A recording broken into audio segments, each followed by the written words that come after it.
জয় শ্রীকৃষ্ণ, রাধে রাধে, নমস্কার। সকলকে স্বাগত জানাই আমাদের চ্যানেলে। আপনার দিনটি শুভ হোক এই প্রার্থনা করে আজকের ভিডিওটি শুরু করছি। জুন জুলাই মাস নিয়ে কিন্তু অনেক কিছুই ভবিষ্যৎবাণী আমি নিজের চ্যানেলে দিয়েছি। এছাড়াও ইউটিউবে অনেকেই এই দুটো মাস নিয়ে ভয়ঙ্কর ভবিষ্যৎবাণী দিয়েছেন। তো এই ঘটনাগুলো তো ঘটছে, সত্যি আমরা তার প্রমাণ পাচ্ছি এবং দেখছি। তার মধ্যে কিন্তু চিন্তার কারণ হয়ে দাঁড়াচ্ছে যে এখনও রয়েছে একটা মাস বাকি। এই একটা মাস আমাদের জন্য কি কি দুঃসংবাদ নিয়ে আসতে পারে বা কি কি সিচুয়েশন খারাপ নিয়ে আসতে পারে, এবং এই সময় আমরা ভালো থাকবো কি করে। তাই আজকে আমি আপনাদের সাথে শেয়ার করব কিছু রেমেডি প্রত্যেকটা রাশি অনুসারে, এবং এই মাসের রাশিফল, জুলাই মাসে যে রাশিগুলি কেমন যাবে। তো এর সাথে সাথে আরও কিছু বলতে চাই যে প্রত্যেকটা রেমেডি ভীষণ রকম সিম্পল হবে। প্রত্যেক দিনের ন্যায় আপনারা তা করতে পারবেন এবং কোনো রকম অত্যাধিক খরচা থাকবে না। বলতে পারেন যেন বিনা খরচায় করতে পারবেন ভালো থাকার জন্য। তো চলুন ভিডিওটি শুরু করা যাক। ভিডিওর শেষে থাকছে প্রতিকার বা বলতে পারেন প্রত্যেক দিনের রেমেডি ভালো থাকার। তো দেখে নেওয়া যাক ধনুরাশির জাতক জাতিকাদের জুলাই মাস কেমন যাবে। ধনুরাশি হলো কালপুরুষ রাশিচক্রের 9তম রাশি। আপনাদের রাশির অধিপতি হলেন বৃহস্পতি। জুলাই মাসের গ্রহগত গোচরের চার্ট অনুসারে আপনাদের তৃতীয় ঘরে থাকছে রাহু। এই ঘর হলো পরাক্রম ও সাহসের ঘর। পুরো মাস জুড়ে রাহু এই ঘরে থাকছে। এর পরের ঘর অর্থাৎ 4th হাউসে থাকছে শনি মহারাজ। এই সময় কিন্তু ধনুরাশির ঢাইয়া চলছে, আর আগামী 13ই জুলাই শনি মহারাজ বক্রী হচ্ছে।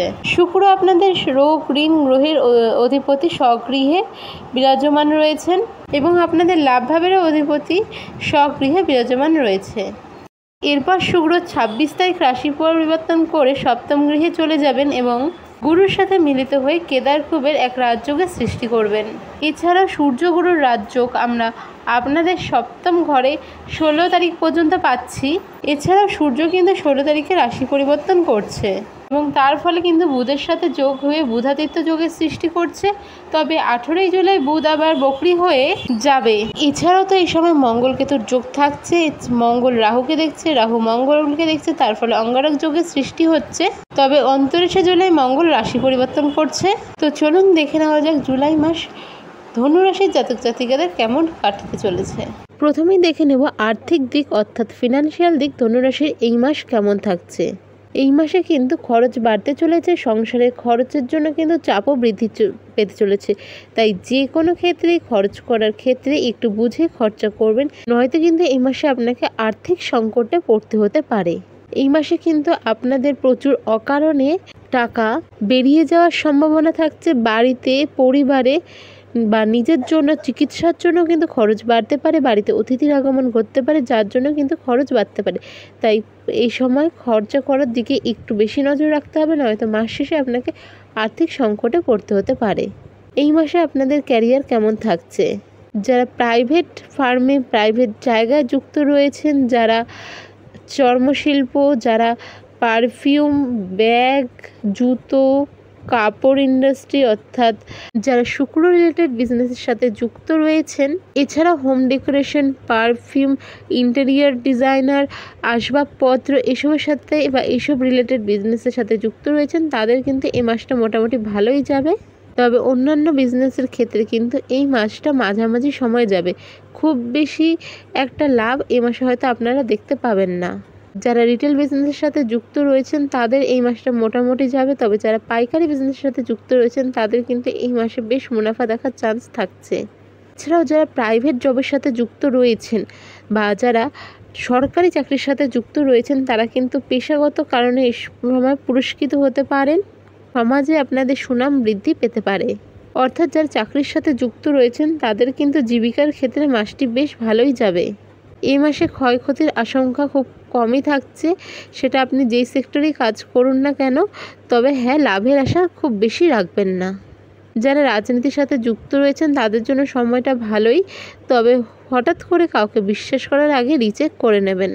এই মাসে যদি রিলেশনের দিকে দেখা যায়, তবে হচ্ছে সম্পর্কের দিকে মাসের প্রথম দিকের সময়টা কিন্তু কোনো নতুন বন্ধুত্বের হাতছানি বা যারা সিঙ্গেল রয়েছেন নতুন কোনো সম্পর্কের হাতছানি এ সময় থাকবে। দাম্পত্য সম্পর্ক প্রথম দিকটায় ভালো থাকছে, পরে তবে মাসের দ্বিতীয়ার্ধে কিন্তু ছোটোখাটো অশান্তি নিজেদের মধ্যে হতে পারে। তো নিজেদের মধ্যে কথা বলে তা ঠিক করে নেবেন। কোনো তৃতীয় ব্যক্তি যদি আপনাদের মধ্যে এই জিনিসগুলো নিয়ে রিলেশন বা প্রবলেম ঠিক করতে আসে, তাদের কিন্তু প্রবলেমের সমস্যা বাড়বেই। তো সেই ক্ষেত্রে নিজেরাই কথা বলে ঠিক করে নেবেন। যারা লাভ রিলেশনে রয়েছেন তাদের জন্য সময়টি মোটামুটি ভালোই। এই সময় কোনো রকম বিবাদে নিজেকে জড়াবেন না, তবে কিন্তু তা থানা পুলিশ পর্যন্ত বা কোর্ট পর্যন্তও যেতে পারে। প্রতিবেশীদের সঙ্গে অযথা অশান্তিতে এই মাসে যাবেন না। যে কোনো ক্ষেত্রে ঝগড়া বিবাদ যেখানে আপনার কোনো দরকার থাকছে না, সেসব জায়গা থেকে নিজেকে দূরে রাখার চেষ্টা করুন। এই সময় আপনার কোনো প্রিয় বস্তু বা ইলেকট্রিক্যাল জিনিস এই সময় কিন্তু খরচ হতে পারে ওই জিনিসটার ওপর, কারণ এই সময় কিন্তু কোনো প্রকার ইলেকট্রিক্যাল জিনিস, সেটা ফায়ারিং বা শর্ট সার্কিট বা বজ্রবিদ্যুতের কারণে নষ্ট হওয়ার সম্ভাবনা থাকছে, যার পিছনে কিন্তু খরচ আপনাদের বৃদ্ধি পেতে চলেছে। এই মাসে জমি কেনা বেচার জন্য সময় কিন্তু আপনাদের বেশ ভালো থাকছে, তবে বলবো 18 তারিখের আগে চেষ্টা করুন জমি কেনা বেচার। যে কোনো ধরনের সিরিয়াস ডিসিশন যদি নিতে হয়, সেটা রিলেশনের হতে পারে, সেটা পারিবারিক কোনো কিছুর হতে পারে, ফিনান্সিয়াল হতে পারে, এডুকেশনাল হতে পারে, যে কোনো সিদ্ধান্ত নেওয়ার ব্যাপারে কিন্তু আপনাদের আরেকবার চিন্তা করে নেওয়া খুবই জরুরি। এর সাথে সাথে বলবো এই ক্ষেত্রেও কিন্তু চেষ্টা করবেন 18 তারিখের আগে আপনার ফাইনাল ডিসিশন নিয়ে তাতে কাজ শুরু করে দেওয়ার। এই মাসের দ্বিতীয়ার্ধে আপনাদের শারীরিক সমস্যা দেখা দিতে পারে, বিশেষ করে পেট রিলেটেড সমস্যা, বদহজম, গ্যাস, ডায়রিয়া পর্যন্ত হওয়ার সম্ভাবনা থাকছে। তাই খাওয়ার ক্ষেত্রে খুব সাবধানতা বজায় রাখুন। এর সাথে সাথে কিন্তু এই মাসে আপনারা প্রচুর পরিমাণ জল খান, নয়তো ডিহাইড্রেশন জাতীয় সমস্যায় আপনাদের ভুগতে হতে পারে। যাদের জন্মছকে সান অর্থাৎ সূর্য নিচস্থ রয়েছে বা যাদের সূর্যের কোনো এফেক্ট বা পজিশন বাচ্চাটা খারাপ রয়েছে, তারা একটু সাবধানতার সাথে এই মাসে চলাফেরা করবেন। সানের related problem, skin problem, sunstroke এই জিনিসগুলো কিন্তু আপনাদের এই মাসে কিছুটা ভোগাতে পারে। রাস্তাঘাটে চলার ক্ষেত্রে সাবধানতার সাথে চলাফেরা করুন। রাস্তাঘাটে কিন্তু ছোটোখাটো বিপদ থেকে আপনাদের নিজেদেরকে সাবধানতার সাথে চলাফেরা করতে হবে। ছোটোখাটো বিপদের সম্মুখীন হওয়ার সম্ভাবনাও থাকছে।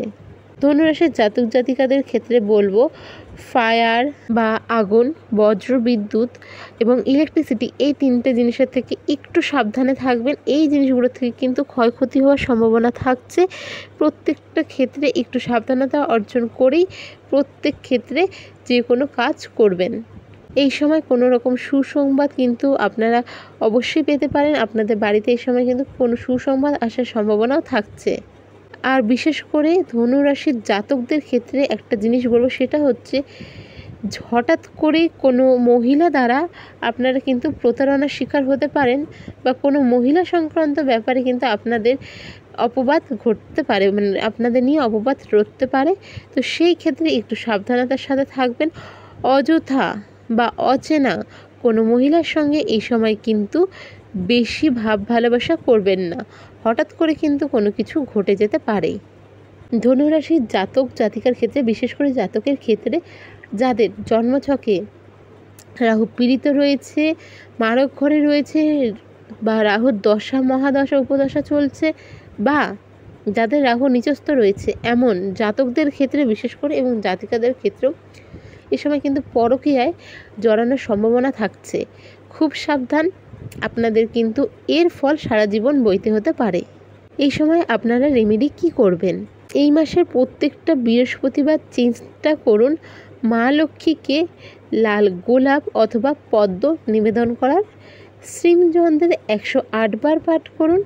যদি সম্ভব হয় তাহলে টানা 43 দিন করুন। যাদের পক্ষে কোনোভাবে সম্ভব হচ্ছে না, তারা শুক্রবার আর বৃহস্পতিবার এই দুটো দিন 108 বার করে শ্রীমন্ত্রের জপ করুন।